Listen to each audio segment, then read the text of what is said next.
Ahoy there, and a hearty welcome to the DAV podcast.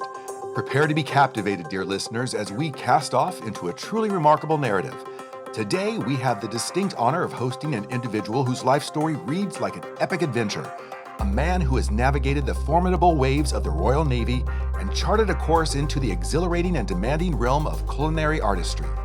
He's not just any chef, mind you. He's a decorated maestro of the kitchen, a vibrant and engaging presence on your television screens, a wordsmith whose best-selling books have graced countless shelves, and above all, a steadfast and passionate champion for the brave men and women who have served our nation.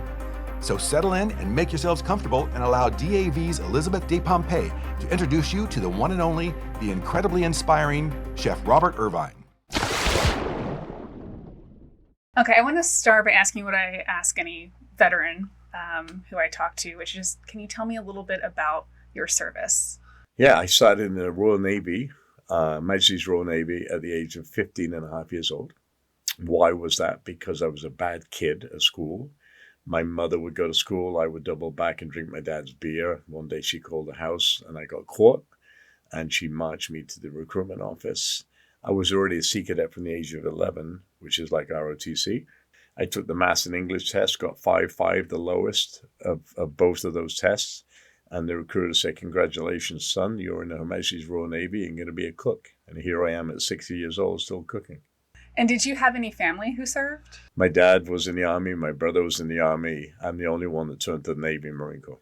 And so I wanted to also ask where your love and interest of food came from. It sounds like it just kind of was put upon you. You would be remiss if you didn't ask that, but the story is not that romantic. It was because at school there was a home economics class with 30 girls and me. I was the only boy in there. That's why I did cooking or home economics. I made my first quiche Lorraine at the age of 15 years old, fell in love with it, took it home to my dad, and my dad said, "What is this crap?" My mother was a terrible cook. I loved it, and here I am, 40, 50 years later, still doing the same thing. Except doing it a bit better, I think, now. I'm sure. So you were in the Royal Navy for how long? Almost 20-some years. What was most rewarding about your time in service? Well, I got to do something that nobody else gets to do. I get to cook for Majesty the Queen, for Princess of Wales, and heads of state. So, as well as warships and sailors, but that was my crowning glory. And I'll show you a picture in a minute because it's kind of cute, because it's not out there. Yeah. 30 years ago, we didn't have these phones. And I got 68 pictures from the original photographer last year. So for 30 years, they've been missing. So yeah, that was kind of fun. What was most challenging about your service? I think being the youngest person on a ship of older people, and based in England, we didn't have women on ships at that time. So a young kid at 16 years old, full of what I call piss and vinegar, that wanted to be the best. I'd always been the best at what I'd done. And now I'm in a different environment, playing ball with bigger, older men who are my teachers. And I didn't agree with them. All right, so I've always been outwardly spoken whilst respecting the rank. But if I think something should be done differently, then I tell them. And I did very quickly, and I rose very quickly in the rank. I haven't changed that because it's worked for me on television in modern day. It worked for me in the military. It's worked for me in my companies. I'm very direct, and I don't apologize for being direct. How did military service change you or your perspective? Hugely. As a good kid, but not very good at rules, I needed something like the military. I needed structure. Even though my father was in the Army and my brother was in the Army, I wasn't kind of that structured guy. When I joined the military, I literally knew how to do my kit, my bed. I'd been a sea cadet for 5 years. So I'd been on warships, I'd been on Marine bases, I'd been on special operation bases. So I knew what the Navy was. That's why I chose it, because I loved it. But what I was really good at was excelling at leadership. As a young kid, I excelled. I had people at 24, 30 years old that joined in the military at the same time as me. My kit was perfect. My chief said to me, "I'm going to throw you out of the Navy because you're not a team player." And I told him in no uncertain terms what I told him, which was not very nice. At 2 o'clock in the morning, I tipped 23 guys out of bed, and I showed them how to make the bed, press the kit for 3 days. And I said, that's all I'm doing for you. That's my team effort for you. And I left 8 weeks later, going to a warship. I was gone. It taught me teamwork. It taught me, I don't say humbleness, because I was never humble in the early days. It was more of, I'm going to do it. You've got your way, but I'm going to show you how to do it better, right? As most kids do at that age. But it worked really well for me, because my first commander on the warship said, do whatever you want. And I did afternoon tea. It became a national tradition of the British Royal Navy. It still is to this day when I go with the chairman and SecDef and places to visit warships. I'm talked about, which is kind of cool. Yeah, I'm sure you've left your mark in a number of ways, but that's a pretty notable one. So when you, after 20 years, you transition out of the Navy, what was that like for you? Was it smooth? Was it bumpy? Unlike here in the United States, the British military is, here's your sign-off papers, you're a reservist for 3 years, now go. There's no reintroduction into society, quote unquote. Sounds like a prison, but there is no separation like we do here in the States, where you get 2 years, 18 months to go through transition. It's, here's your papers, that's your day, you're gone, go and figure it out. And I did. I came to the States on cruise ships. I loved the water. I was very good at, even though I'd never worked on a cruise ship, I was very good at telling people what to do. My first job was on the SS Meridian as the executive sous chef, number 2. 6 months later, I was number 1 on the motor vessel Zenith, which was the newest of its ships at the time. And I loved a single guy making a lot of money on a ship, putting money away and taking care of business. I loved it. But it's only so much time you can do that, and then you get bored. I get bored very quickly. So I left there, went to Jamaica with Donald Trump. Before Donald Trump, then came to Trump to run these 4 casinos right after that. How much you've had so many and created so many amazing opportunities in your career. How much of that do you attribute to all the experience from the military? I would say all of it. All of my experiences of team building and character building comes from that, because on a warship of 240 men, or an aircraft carrier of 750 in England, not 8,000 or 7,000, 6,000 here, you have an impression. And the impression for that 18 months you're on that ship is really not only the shipmates, but also the skipper. What is he writing about you on your end of deployment report? Because that's your gaining rank, your progression. I had a commander that was amazing. They just said to me, do whatever you want. And I did. And we changed what was 22 officers and 240 men dining separately and chiefs dining separately. I made them all dine together, because I felt that the elitism of officers on a warship in a wardroom, the chiefs in the chief's mess, and then everybody else in this main facility. I'm like, if I'm going to make afternoon tea, you all eat it together and you sit together and you communicate together, because that's what food is. And I think that for me was a great change to come into the civilian world and say, hey, look, we can change any environment, but you've got to want to change it, right? And you're always going to find people that don't want that change. I find that every week. But I get rid of them. You either want to change and be part of something bigger than yourself, like the military, or you don't. And if you don't, then go and do it somewhere else. I have no patience for that. Okay, so you've got a lot on your resume, right? So chef, television host, author, restaurant owner, co-owner of a craft distillery, food brand founder. I'm sure I'm missing plenty of things. What is most fun for you? I think the biggest excitement I get is not the business, it's the game, right? When you outwit somebody, and that doesn't mean take advantage. That means be better at something than them, and then show them where they failed. And I do that with buyers. I'm like, guys, you could have got another quarter here if you did on this. But my biggest thing is the military. I spend so much time with the military every week somewhere around the world. We're feeding 200 to 3,000 people twice a week. I get to go on the base. I'm now the only civilian honorary SEAC to chairman. I'm a chief in the Navy, chief in the Royal Navy. I have access to anybody there is in the world. And if you'd have said to me years ago, would that have happened? I would have said, what are you joking? No. So I think military service has given me all the tools to be able to do what I do. That's sitting with, just like you, with heads of state. I mean, Normandy last year, 20 heads of state, all senior leadership of the military from the world. I get to sit in those rooms. I get to sit in those discussions. And if you think a little kid from Salisbury, England, that made eggs on a warship is doing that, it's kind of amazing. But I've learned, I've grown a lot. I think you learn, you get the basics of leadership, which is, authenticity, trust,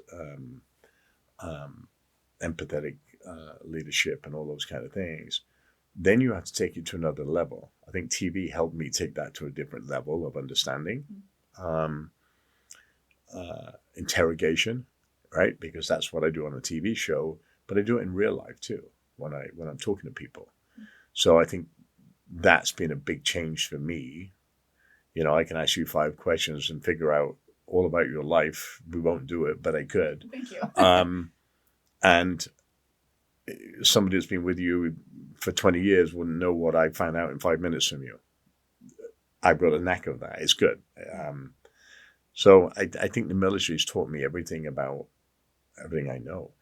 The hard knocks are how to get up, because you get knocked down, you get up.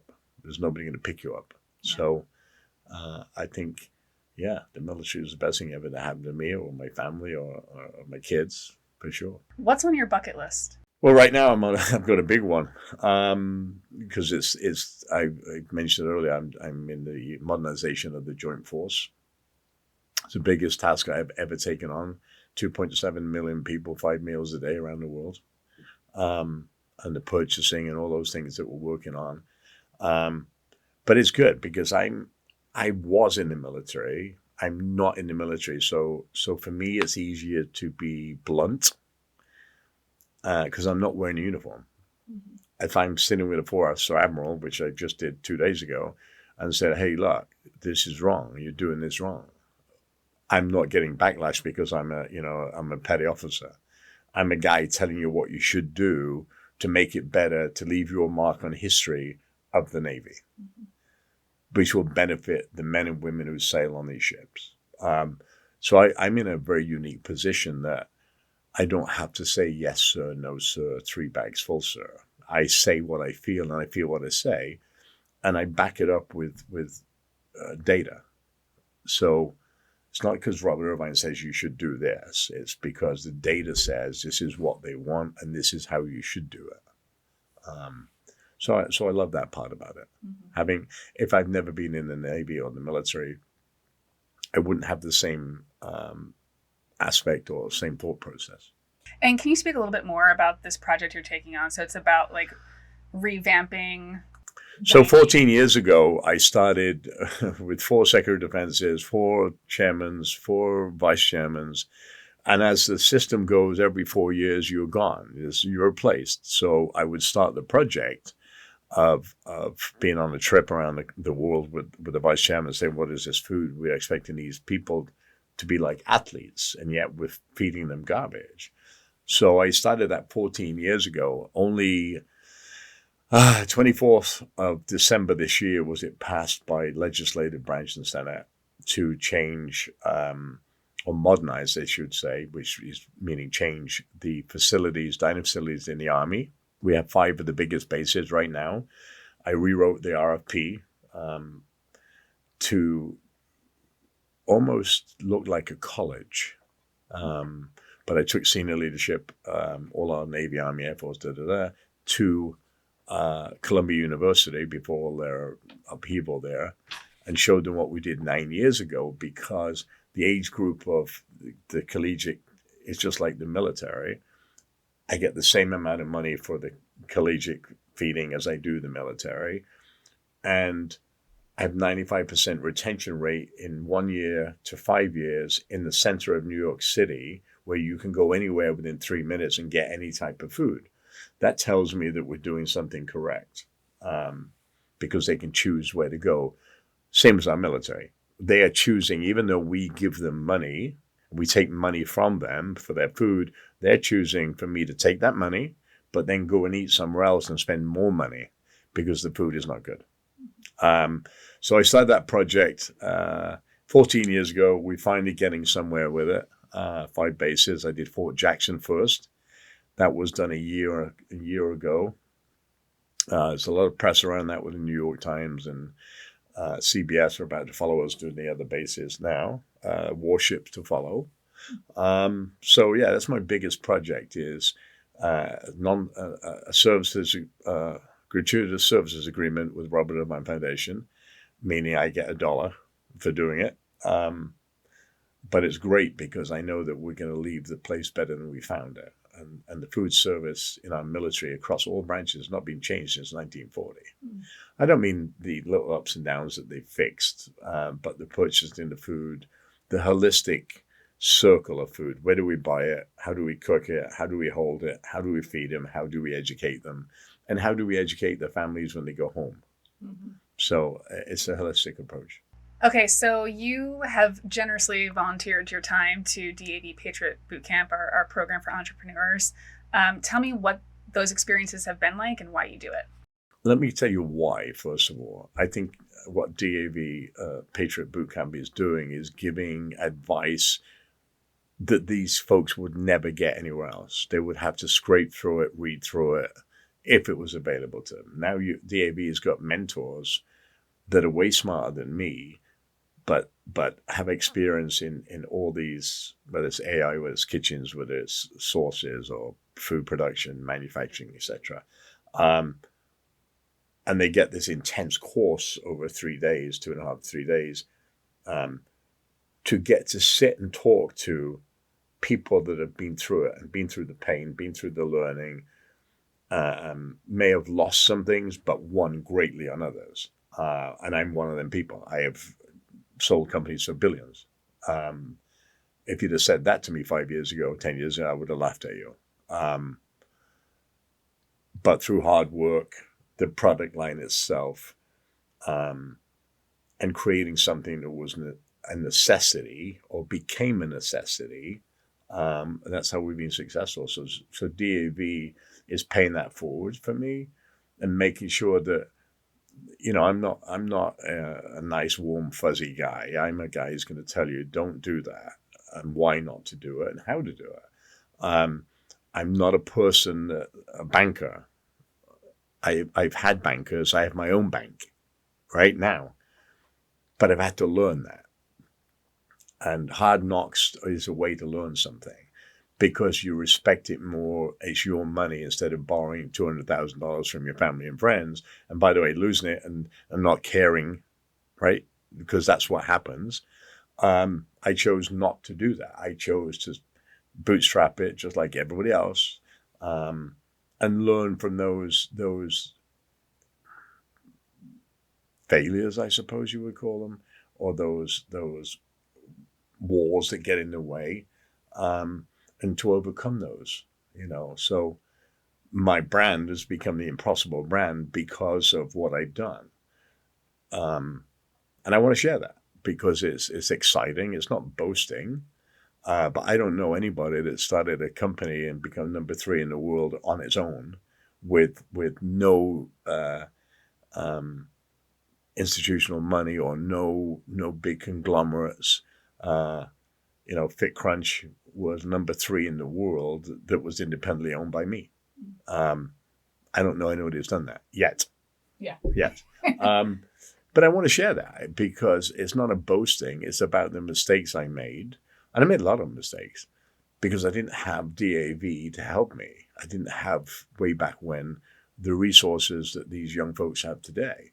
But I also want to educate them on what it does to families when you start an entrepreneurial business. It breaks families up. I'm sorry, it does, whether we like that or not, unless you're both in line and on board with what you're going to do, because it's normally one person's dream and the other one follows along with that, just because you're husband and wife or spouses. And I've seen families break because the wife had a dream, the husband had a dream, and it became a nightmare from a financial standpoint for that family, and ended up separating. And I want people to know what it takes. It's not just 18 hours a day. It's not just the product. It's the communication. It's the relationships. It's the going out at night when you don't want to go out at night, but you have to, because you have to meet the person that may possibly buy something, and then your wife has to come because you want to show the good front. And these are all things that people never talk about, because they never told me. But my wife, I'm like, oh, we gotta go out and be first lady of Robert Irvine tonight, because we're gonna, wine and dine these people. And by the way, we had no money. I mean, I put $463,000 into a company. It was my whole worth. And if that had failed, I mean, I don't know where it would be. So I think that's something that military families can really relate to, right? Because it requires a lot of sacrifice on from the family. But the kids don't decide to go into the business of the military. They just happen to be there, right? They're your kids. They had to go through it whether they like it or not.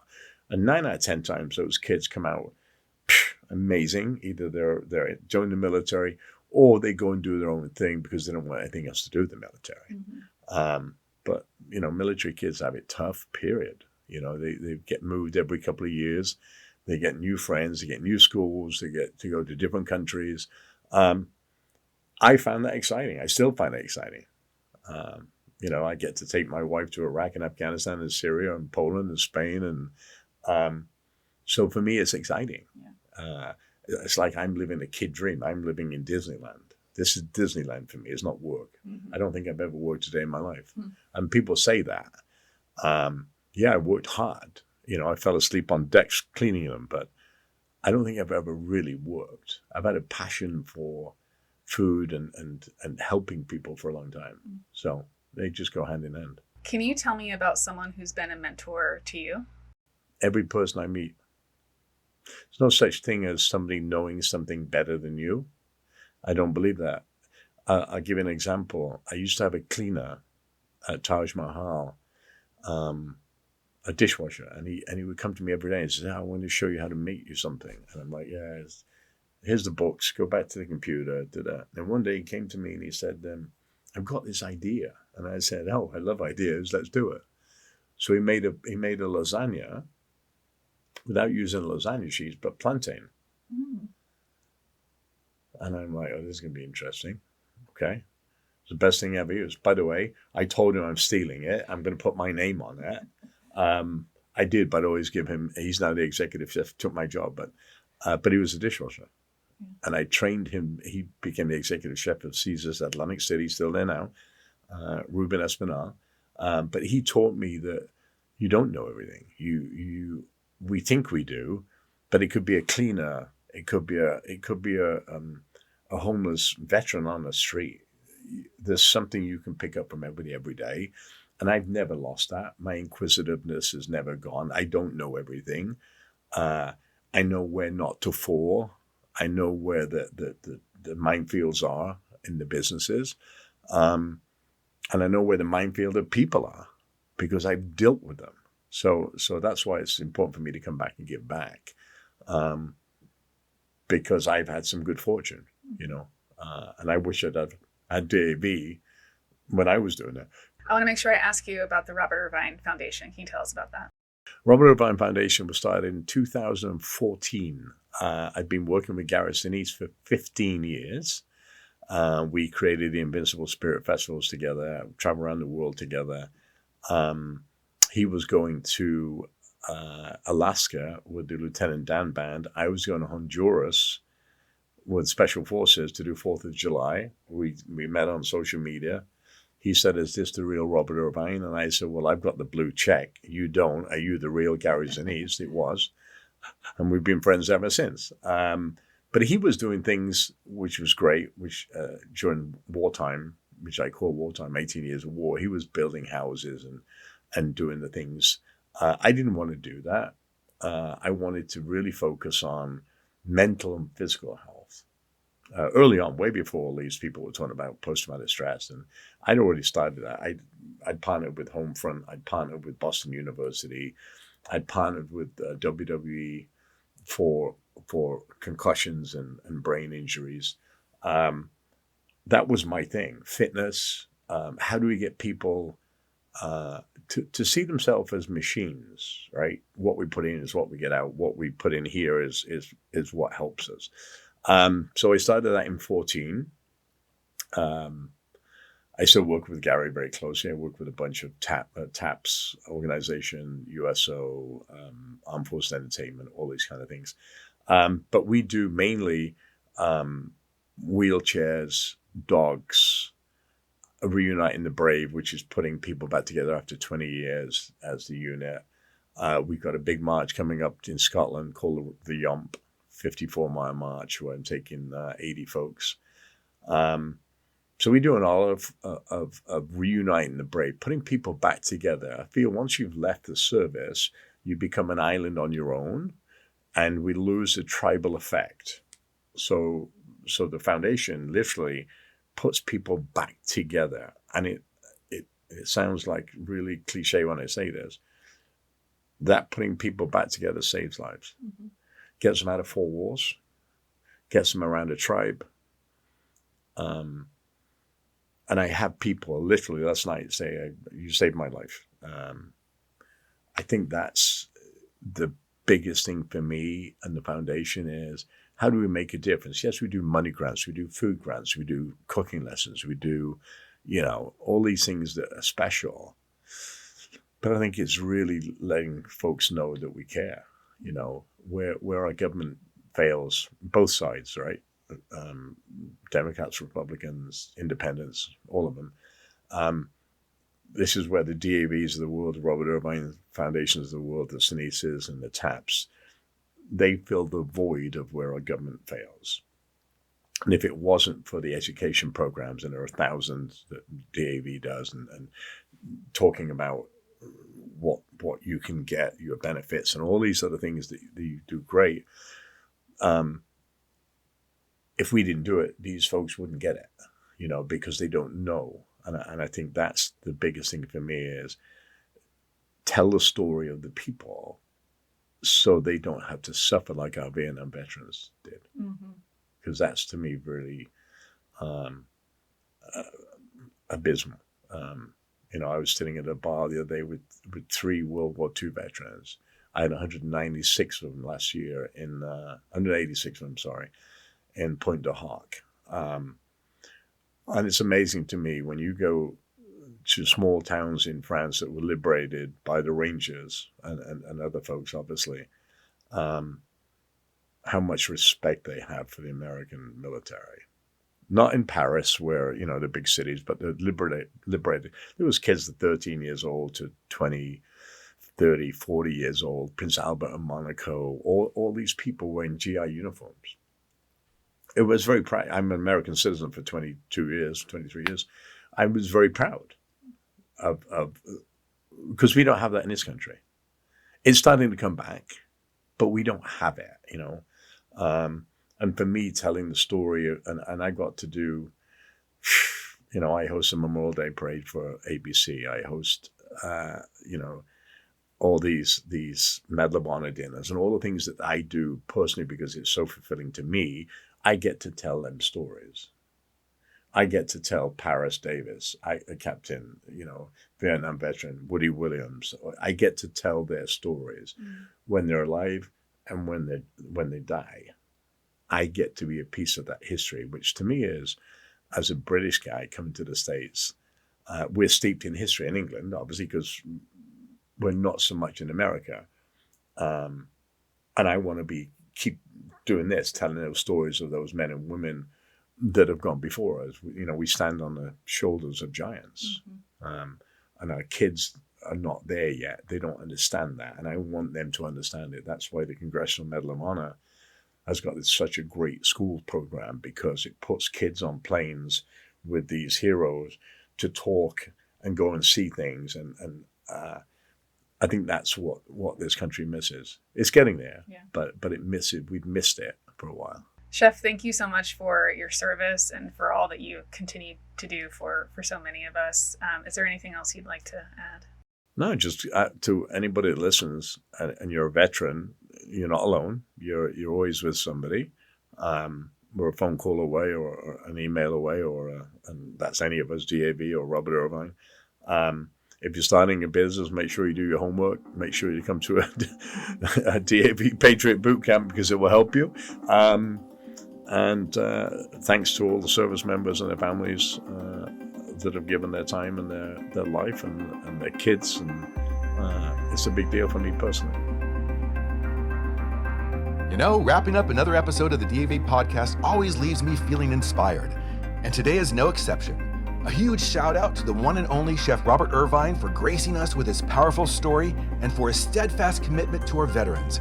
His journey truly shines a light on the incredible strength, unwavering resilience, and the truly diverse talents that our veteran community embodies. And of course, our deepest gratitude goes out to each and every one of you tuning in, especially our veterans and their wonderful families. Please remember, you are never alone. The DAV family is here to offer support and resources whenever you need them. Until our next conversation, take care and bye for now.